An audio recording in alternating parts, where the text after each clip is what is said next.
Então no verso 10 ele fala que estar debaixo de obras da lei é estar debaixo de maldição. No verso 11 ele fala que pela lei ninguém será justificado. E no verso 13 ele fala que Cristo nos resgatou da maldição da lei. 3 vezes que o apóstolo Paulo fala da lei e ele fala de maneira negativa. Então eles não querem aceitar, na verdade, porque entender eles não entendem, eles não querem aceitar que Paulo está falando da lei de Moisés.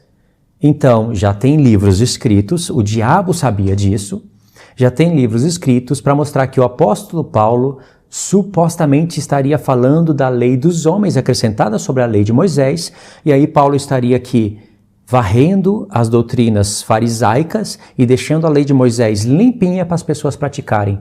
Olha a contradição. Isso é porque não lê Gálatas 2. Se lê, vai escolher 2 ou 3 textos para vir para Gálatas 3 e para Gálatas 5, mas faça a leitura de todos os pontos, de todos os versos, e se faça a pergunta para você ver. Eu já expliquei isso daqui em vídeos anteriores, então não vou ficar detalhando todos os pontos.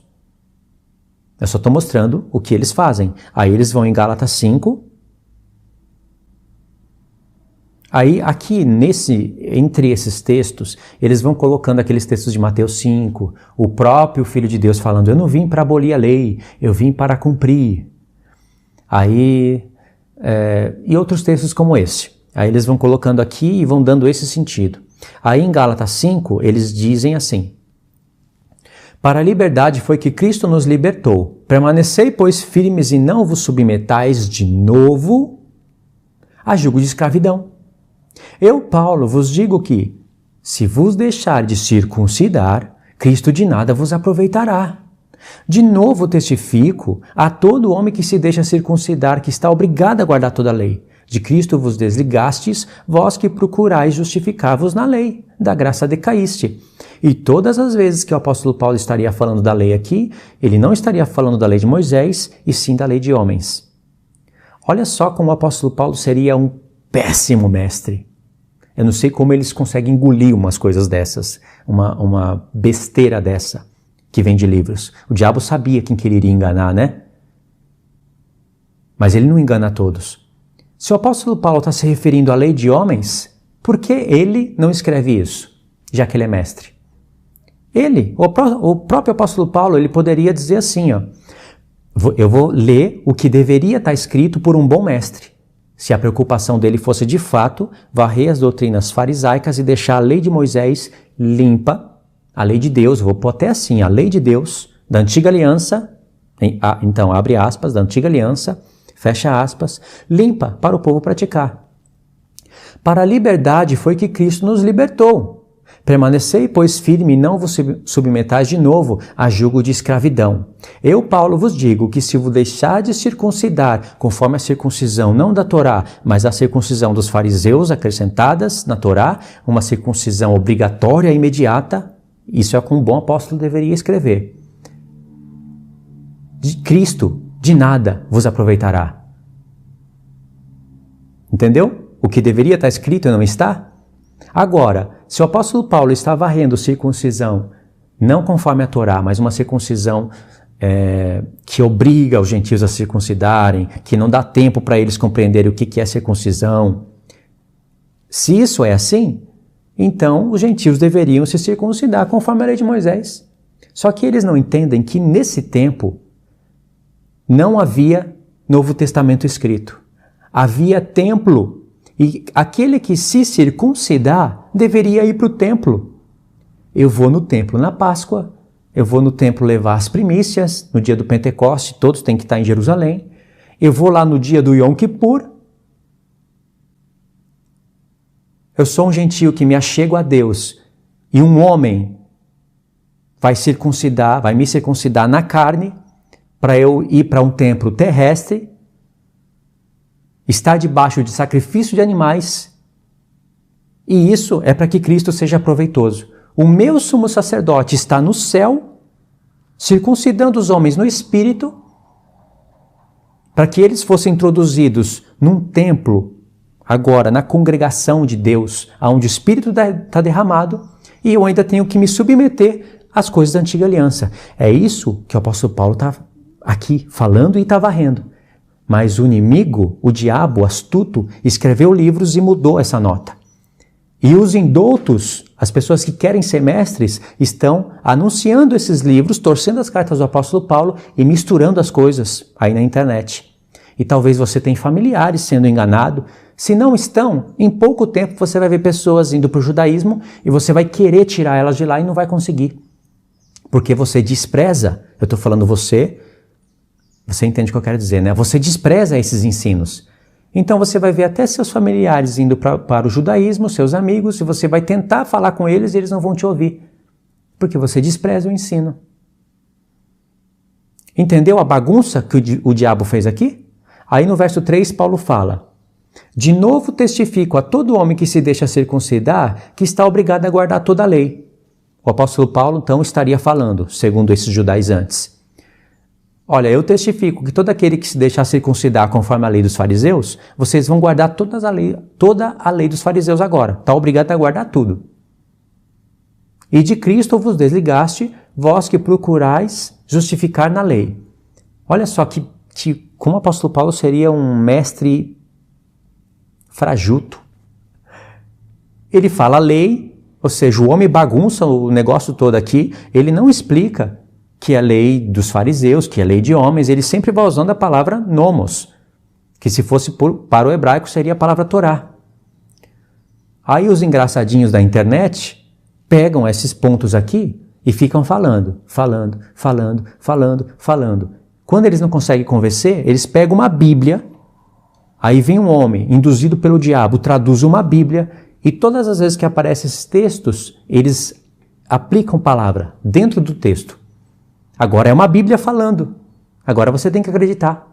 Mas você vai ver que mesmo fazendo isso, mesmo Deus permitindo que o diabo fosse até esse ponto, Deus derramou o seu Espírito nos seus santos. E a gente tem poder para varrer toda a imundícia e deixar o que é verdadeiro para os verdadeiros praticarem. Aí no verso, eles pulam no verso 11 e diz: eu, porém, irmão, se ainda prego a circuncisão, por que continuo sendo perseguido? Logo está desfeito o escândalo da cruz.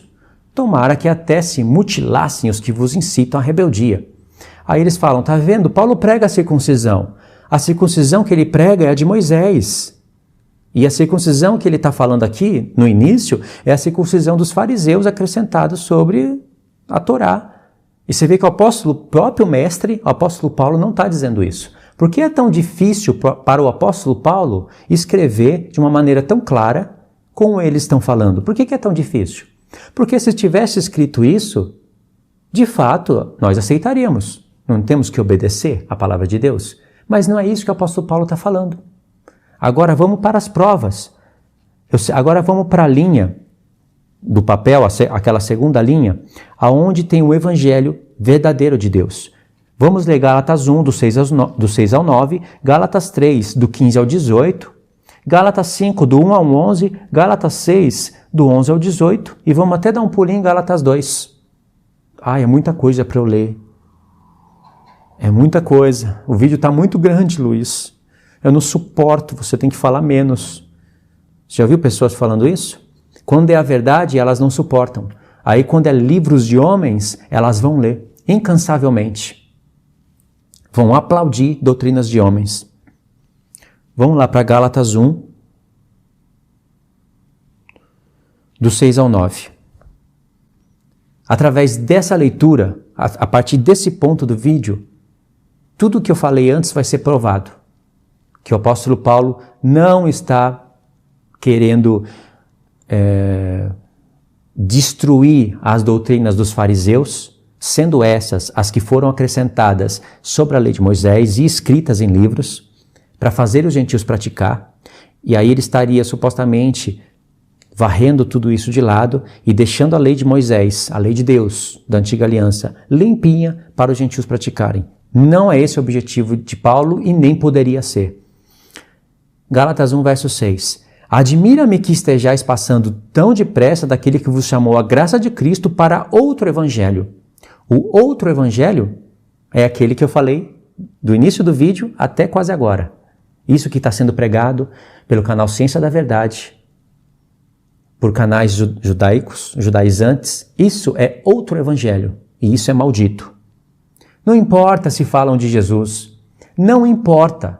Sabe por quê? Lá em 2 Coríntios capítulo 11, o apóstolo Paulo fala que tem ministros de Satanás transfigurados em ministros de Cristo, se fazendo-se de ministros de justiça para enganar a igreja. E quando você lê o contexto, ele está falando do judaísmo. Aí ele fala, não é de se admirar, porque o próprio Satanás se transfigura em anjo de luz, não é muito que os seus ministros se transfigurem em ministros de justiça, mas eles vão receber conforme as suas obras. Naquele tempo, o diabo atacava a igreja. Você acha que hoje ele não vai fazer nada? Ele já tem livros escritos, tanto de um lado como de outro. Isso eu quero dizer, tanto do lado do judaísmo messiânico, como do lado dos cristãos evangélicos. Já tem livros para bagunçar e misturar tudo para que o povo não avance, não entenda as coisas do Senhor. Aguarda que você vai ver isso no final do vídeo. Aí no verso 7, o apóstolo Paulo fala, vou ler o 6 de novo, né? Admire-me que estejais passando tão depressa daquele que vos chamou a graça de Cristo para outro evangelho, o qual não é outro, senão que há alguns que vos perturbam e querem perverter o evangelho de Cristo. Tem pessoas no YouTube pervertendo o evangelho de Cristo. Mas, ainda que nós, ou mesmo um anjo vindo do céu vos pregue o evangelho que vá além do que temos anunciado, seja anátema, que seja maldito. Assim como já dissemos, e agora repito, se alguém vos pregar outro evangelho que vá além daquele que recebestes, seja anátema. Entendeu? Então vamos ver qual é esse outro evangelho. Gálatas 3, vamos ler do 15 ao 18. Sabe por que eu escolhi Gálatas 3, do 15 ao 18? Porque na primeira linha, que é a linha judaica, que é o outro evangelho, o evangelho misturado, Babilônia, nós lemos do 8 ao 13, onde Paulo fala da maldição da lei, que a lei não justifica, que Cristo nos resgatou da maldição da lei. Só que olha o que o apóstolo Paulo vai ler aqui a partir do verso 15. Irmãos, falo como homem, ainda que uma aliança seja meramente humana, uma vez ratificada, ninguém a revoga ou lhe acrescenta alguma coisa. Prestou atenção nisso daqui que o apóstolo Paulo está falando? Ainda que eu e você façamos uma aliança meramente humana, uma vez selada, ninguém pode acrescentar ou tirar. Porque é uma aliança feita entre nós. Está ali escrito, não é verdade? Isso vai servir de exemplo para a aliança que Deus fez com Abraão, que está registrada no livro da lei. Ora, as promessas foram feitas a Abraão e ao seu descendente. Não diz, e aos descendentes, como falando de muitos. Porém, de um só, ao teu descendente, que é Cristo. Aqui ele está falando de Ismael e de Isaac. De Ismael não vem Cristo, de Isaac vem Cristo. É isso que ele está falando. E digo isto, uma aliança já anteriormente confirmada por Deus, a lei, que veio 430 anos depois, não pode abirrogar de forma que venha desfazer a promessa. Porque se a herança provém de lei, já não decorre da promessa, mas foi pela promessa que Deus a concedeu gratuitamente a Abraão. Do 15 ao 18, o apóstolo Paulo deu um exemplo de uma aliança feita entre homens. Uma vez selada, ninguém acrescenta e tira nada, certo? Paulo está falando basicamente isso. Deus fez uma aliança com Abraão, está escrita no livro da lei, e aí veio o tempo de Moisés. As pessoas não entendendo a Torá, aí elas estão querendo acrescentar coisas na aliança de Deus e tirar. Esses acréscimos não são o que os judeus estão dizendo. Os acréscimos é pegar a lei de Moisés, limpinha, do jeito que ela é, e querer pôr ela para os gentios praticarem com o fim de serem justificados. É o que o apóstolo Paulo está falando em Gálatas 2. Se a justiça vem da lei, segue-se que Cristo morreu em vão. Se eu preciso praticar a lei de Moisés, que é a lei de Deus, porém a lei da antiga aliança, para ser justificado, para que veio o Messias? Ele morreu para eu praticar a lei da antiga aliança? Esse é o conflito do apóstolo Paulo. E no verso 17 ele fala, e digo isto, eu quero ver um judeu, qualquer um judeu, lê isso daqui e explicar isso daqui. Uma aliança anteriormente confirmada por Deus. A lei que veio 430 anos depois. Que lei é essa que veio 430 anos depois da aliança? A lei de Moisés, no Sinai. Ele está falando da lei do Sinai. Ele está comparando o tempo de Moisés com o tempo de Abraão.